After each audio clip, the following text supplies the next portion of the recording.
Saidia mama wewe. Unangojea mama ashukue wewe uko hapo. Pia nataki na ndio mwanajeshi. Mwanajeshi wa aina gani ambaye anagoja mama ashukue?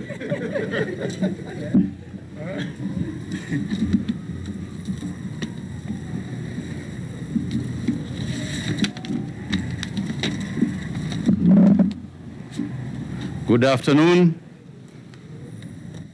Good afternoon, ladies and gentlemen. Fellow Kenyans, today I come to you with sober news. Our figures are staggering. We have tested the largest number of samples at over 3,000, starting at 3,077 over the last 24 hours. As could be expected out of that figure, we have also registered the highest number of positive Kenyans in 24 hours at 123 persons.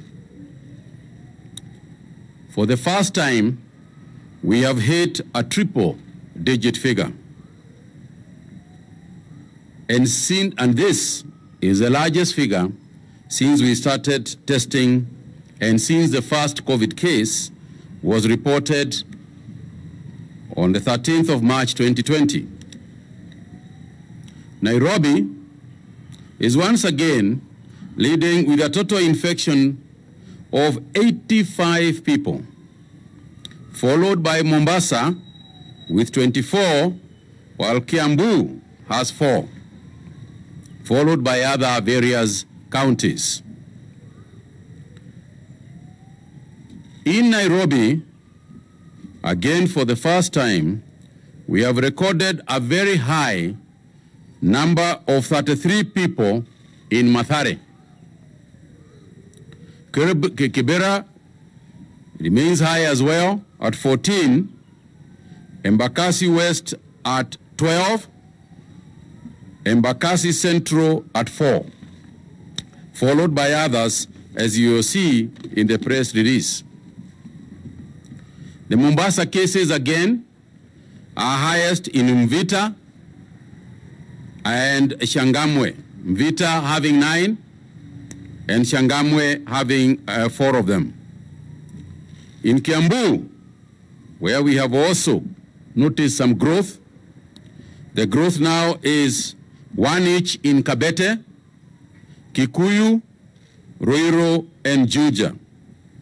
The cases in Kajiado are in Namanga and Kitengela, while the cases in Kisumu are from our quarantine facilities.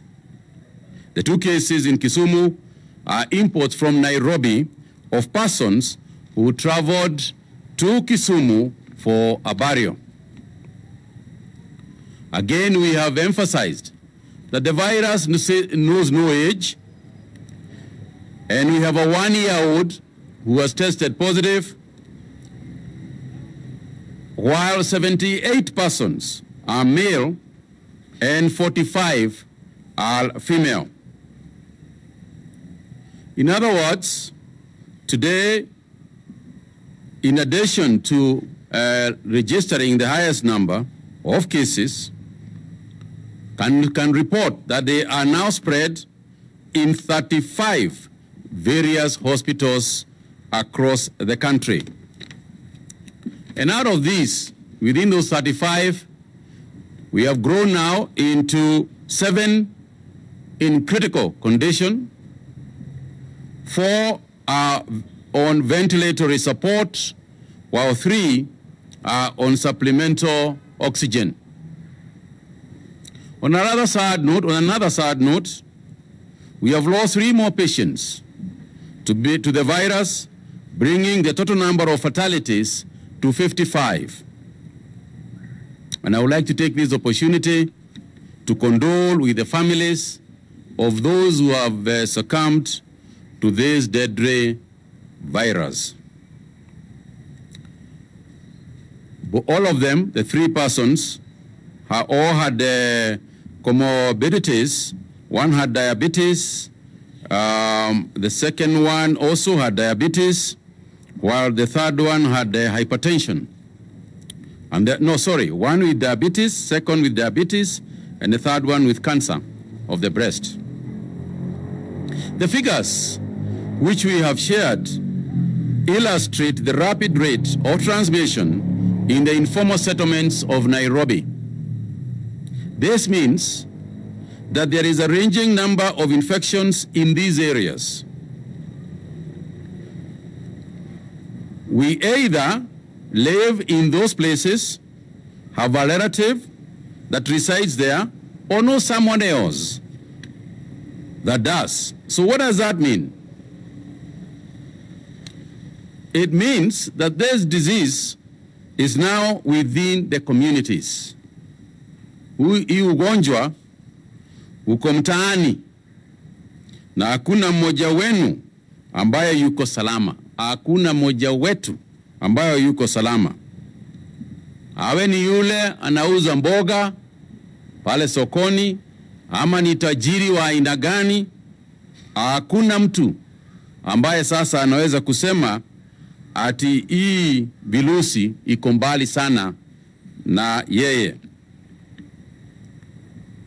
There should be no falsehood or any false sense of security about the immunity to COVID-19. If the numbers in Eastlands are rising, it means the same is occurring elsewhere. And therefore, my appeal to all is that when, for instance, we conduct testing in an estate near yours, kindly volunteer yourself for testing. Knowing your status is very important, not only for yourself, but importantly for those who you will want to protect. I would like to make an appeal to the public, transportation owners, drivers and riders. As you can see, some of the highest infections come from areas where public transport is the primary means of transportation. Yet, we have noticed that many have reverted back to their old ways of travel, disregarding social distancing rules and not obeying masking guidelines. Please let me remind you of the need to protect yourself and, as I have said, to protect others. You don't know who you are sitting next to. And from the figures we are getting, I think it would be safe to assume that the person you are sitting or standing next to is positive. Once you assume they are positive, you will not want to remove that mask because you will be protecting yourself. The increase in community infections is simply because of the increase in community contacts, and that is a fact. Despite all this, there is hope for Kenya. Even with this spike, we must give thanks that from an overall perspective, these infections are relatively low as compared to others, and particularly when it comes to the numbers of those who have succumbed to the disease. It is good to compare oranges with oranges. Your notice is a high figure of 123, but is also a high figure of the tested cases of over 3,000. So you have got to put it in perspective. And going forward, we are going to be trying to get you statistics to show what percentages, in addition to the actual figures, to show what percentage change there is month on month or week on week basis. We need not lose focus on our need for vigilance. That said, it is important to remind you that of all the diseases that exist, all have existed, none, and I mean none, has ever been as lonely as COVID-19. If this disease gets serious, and it is getting serious, it is just that we have been lucky so far. People die alone. They don't die as a group.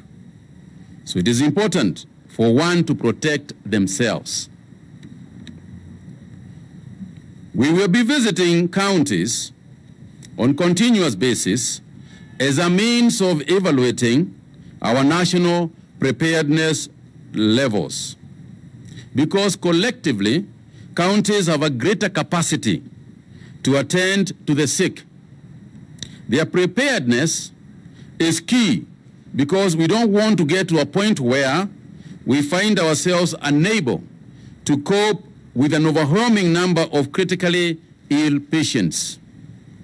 Should this trend be the case, and we are overwhelmed, we will only have two options, and we have seen these options globally: cooperate and survive, or ignore directives and suffer.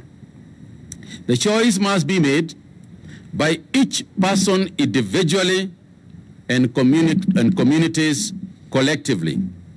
Kwa hivyo, mimi ni wasihi wa Kenya, tafadhalini. Leo hii tumeona idadi ya watu ambao ni wengi zaidi kuliko hapo zamani, 123. Vile vile, mtaa wa Mathare ulikuwa na watu wengi zaidi, 33.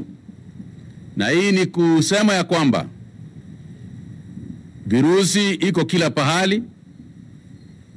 Hakuna mtaa sasa ambao hauna hii virusi.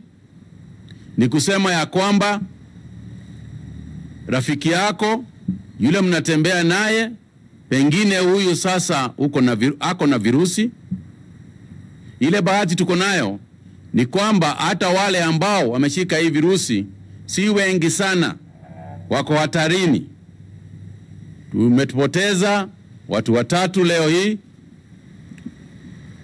Hao 3 walikuwa na ugonjwa tofauti, walikuwa na ugonjwa ingine tofauti, lakini ni kumaanisha ya kwamba ukiwa na shida fulani, ukiwa na hypertension, ukiwa na virusi zingine na upate hii COVID-19, ni kusema uko hatarini zaidi.